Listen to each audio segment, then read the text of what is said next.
दोस्तों बात करेंगे अभी देखेंगे सामान्य प्रशासन विभाग की तरफ से एक महत्वपूर्ण पत्र जारी किया गया है 16/8/2024 को। और बिहार में भी जितने भी विभाग में संविदा पे कार्यरत है तो बहुत जल्द आप लोग को नियमितीकरण का लाभ देखने को मिलेगा। आगे यहाँ पे समझ लेंगे, बहुत ही महत्वपूर्ण पत्र जारी किया गया सामान्य प्रशासन विभाग की ओर से। डॉक्टर बी राजेंद्र प्रसाद बिहार सरकार के प्रधान सचिव सामान्य प्रशासन विभाग के प्रधान सचिव है। और यहाँ पर देखिए जानकारी दी गई है, नियमित नियुक्ति के क्रम में संविदा नियोजित कर्मियों को अधिकतम उम्र सीमा एवं अंक की अधिमानता दिए जाने के संदर्भ के स्पष्टीकरण के संबंध में। मतलब समझ सकते हैं आप लोग को, जो अभी संविदा पे कार्यरत है उसे उम्र सीमा में छूट दी जाएगी, साथ ही कार्य अनुभव के अनुसार उसे 25 अंक जो है एक्स्ट्रा अधिमानता दी जाएगी। आगे समझ लेंगे, काफ़ी महत्वपूर्ण पत्र है।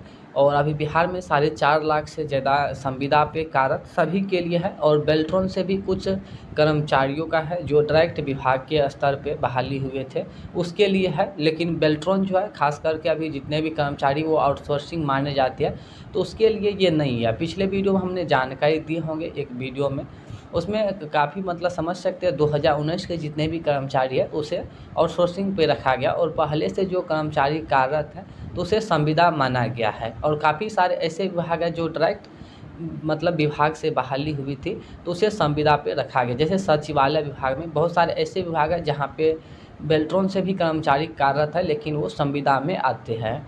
तो यहाँ पे समझ सकते हैं, जैसे कार्यपालक सहायक होंगे, काफ़ी सारे अभी विभाग में है जो अभी संविदा पे कार्यरत है, तो उसके लिए ये महत्वपूर्ण पत्र साबित होंगे।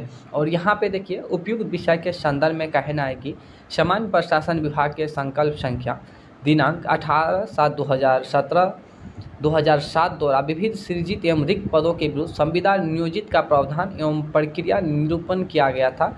इस संकल्प के प्रावधान के तहत राज्य सरकार के विभिन्न विभागों में संविदा पर नियोजित कर्मियों की सेवा संबंधित बिंदुओं के संबंध में श्री अशोक कुमार चौधरी पूर्व मुख्य सचिव अध्यक्षता में गठित उच्च स्तरीय समिति के अनुशंसाओं पर राज्य सरकार का निर्णय सामान्य प्रशासन विभाग के संकल्प संख्या 12/354 दिनांक 17/9/2018 द्वारा संसूचित किया गया है कि उक्त संकल्प के साथ संकल्प परिशिष्ट ख के क्रम में संख्या 9 पर नियमित नियुक्ति के क्रम में सामान्य पद पर संविदा नियोजित कर्मियों की अधिकतम उम्र सीमा में शिथिलीकरण तथा कार्य अनुभव के आधार पर नियुक्ति में अधिमानता दिए जाने का प्रावधान किया गया है।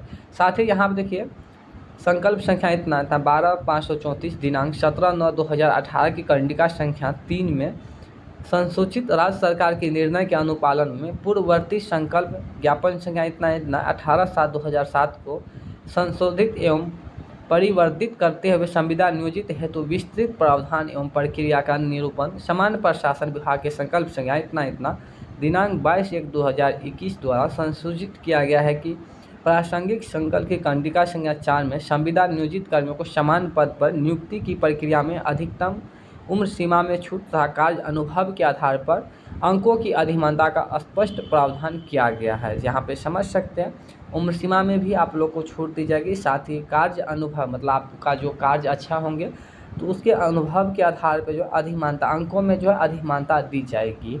और आगे यहाँ पे समझ सकते हैं उपयुक्त कंडिका 1 एवं 2 में वर्णित निर्णय के आलोक में कतिपय विभागों द्वारा प्रासंगिक सेवा संवर्ग नियमावली में नियमित नियुक्ति के क्रम में संविदा नियोजित कर्मियों को अधिकतम उम्र सीमा में शिथिलीकरण एवं कार्य अनुभव के आधार पर अंकों की अधिमानता संबंधित अपेक्षित संशोधन भी किया जा चुका है। इस क्रम में इस बिंदु पर मार्गदर्शन की अपेक्षा कतिपय विभाग द्वारा की गई है कि यदि नियमित नियुक्ति है तो चयन की प्रक्रिया में प्रारंभिक एवं मुख्य परीक्षा दोनों तब अधिमानता दोनों परीक्षा में दी जाए अथवा मात्र प्रारंभिक परीक्षा में दी जाए या मात्र मुख्य परीक्षा में दी जाए।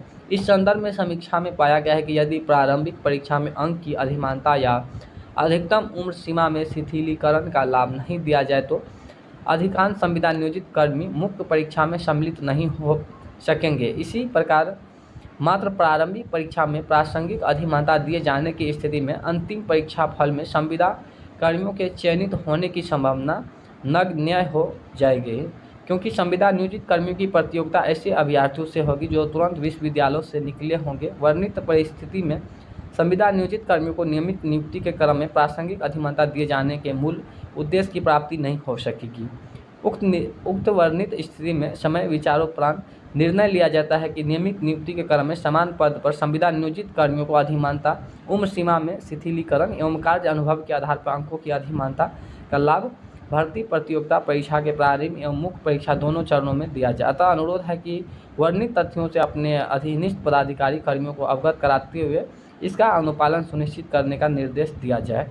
यहाँ पे देखेंगे अभी खास करके बिहार में जो अभी संविदा पे कार्यरत होंगे उसके लिए ये महत्वपूर्ण लेटर है और यहाँ पे समान प्रशासन विभाग की ओर से स्पष्टीकरण भी मांगा गया है। यहाँ पे देखिए अधिमानता दिए जाने के संदर्भ में स्पष्टीकरण के संबंध में जो अभी संविदा पे कार्यरत होंगे उसी के लिए ये महत्वपूर्ण पद है। जो आउटसोर्सिंग पे कार्यरत है तो उसको ये लाभ देखने को नहीं मिलेगा। जो रेगुलर संविदा पे कार्यरत है 4.5 लाख से अभी अधिक संविदा कर्मचारी कार्यरत है बिहार में उसके लिए है और जो संविदा कर्मी होंगे उसको अधिक उम्र तक रखे जाएंगे। साथ ही अगर काम के एक्सपीरियंस अच्छा रहा तो आप लोग को उसमें अंक भी दी जाएगी और आगे जो आप लोग को प्रमोशन भी होंगे।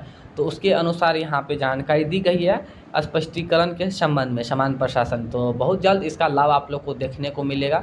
सभी विभागों को ये सूचित किया गया है समान प्रशासन विभाग की ओर से। तो जो बेल्ट्रॉन से होंगे तो उसके लिए ये पद महत्वपूर्ण नहीं है। तो ये आप लोग ध्यान में रख लेंगे। आगे जो भी मतलब संविदा कर्मचारी को लाभ देखने को मिलेगा तो सिर्फ संविदा को देखने को मिलेगा, ज़्यादातर संविदा को ही देखने को मिलेगा। आउटसोर्सिंग को ऐसा कोई लाभ देखने को अभी तक नहीं मिलेगा।